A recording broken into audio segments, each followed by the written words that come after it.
বন্ধুগণ, আমার সালাম নিয়ে আসসালামু আলাইকুম।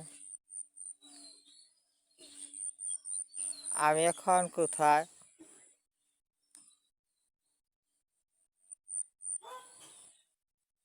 দিঘির মধ্যে, অর্থাৎ পাগারের মধ্যে। আপনারা লক্ষ্য করে দেখেন,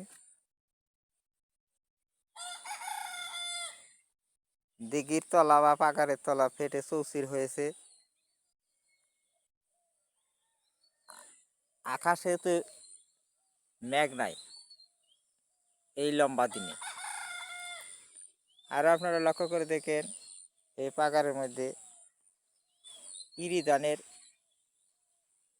খড় বা নাড়া শুকিয়ে টিভি করে রেখেছে। আরও দিঘির চতুর্পাশে লক্ষ্য করে দেখেন, গাছপালা, ঘরবাড়ি দেখেন,